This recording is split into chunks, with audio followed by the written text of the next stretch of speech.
સુરતથી મહત્વપૂર્ણ સમાચાર। સુરતના ઉત્તરાણ વિસ્તારમાં નકલી માર્કશીટ બનાવનાર મુખ્ય બે આરોપી ઝડપાયા છે। આરંભ એજ્યુકેશનના નામે બે વ્યક્તિઓ દ્વારા કૌભાંડ ચાલતું હતું।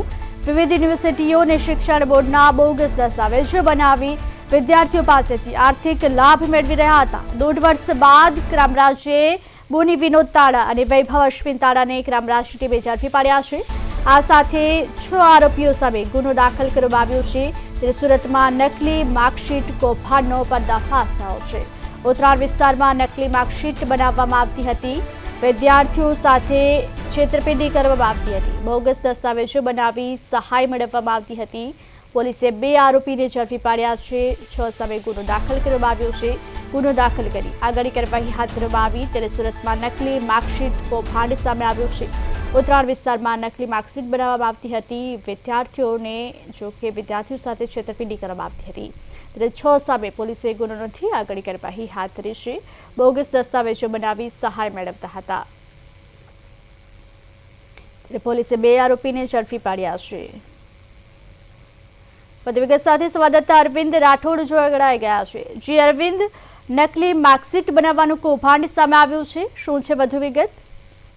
ઉર્વિશા, બિલકુલ આ 1.5 વર્ષ પહેલાની ઘટના છે। ઉત્તરાણ વિસ્તારમાં નકલી માર્કશીટ જે બનાવવાના જે મુખ્ય આરોપી 2 છે તેઓ ઝડપાયા છે। કારણ કે આરંભ એજ્યુકેશનના નામે આખું સમગ્ર ચાલતું હતું કૌભાંડ, અને જેમાં બોની વિનોદ તાળા અને વૈભવ અશ્વિન તાળાની ક્રાઇમ બ્રાન્ચ દ્વારા ઝડપી પાડવામાં આવે છે। ત્યારે વિવિધ યુનિવર્સિટી અને શિક્ષણ બોર્ડના બોગસ દસ્તાવેજો બનાવી અને વિદ્યાર્થીઓ પાસેથી આર્થિક લાભ પણ મેળવી રહ્યા હતા। એટલે 6 આરોપી સામે કુલ દાખલ ગુનો કરવામાં આવ્યો હતો, અને જેમાં આ 2 આરોપી છે તે 1.5 વર્ષ બાદ આખરે ક્રાઇમ બ્રાન્ચે ઝડપી પડ્યા છે અને તપાસ છે તે વધુ તેજ કરી છે। જી અરવિંદ, કેટલા સમયથી આ કૌભાંડ ચાલતું હતું, કેટલા લોકો સંડોવાયેલા હતા તેને લઈને કોઈ માહિતી?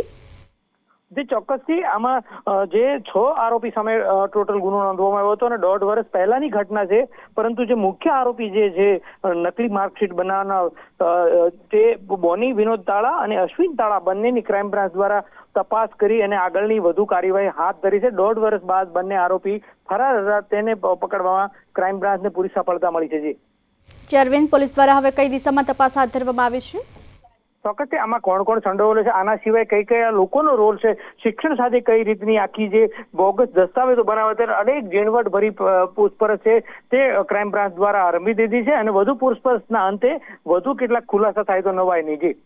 જી અરવિંદ, સમગ્ર માહિતી આપવા બદલ આપનો આભાર। ત્યારે નકલી માર્કશીટનું કૌભાંડ સામે આવ્યું છે। પોલીસે 6 સામે ગુનો દાખલ કર્યો છે। વિદ્યાર્થી સાથે છેતરપિંડી કરવામાં આવતી હતી। બોગસ દસ્તાવેજો બનાવી સહાય મેળવતા હતા।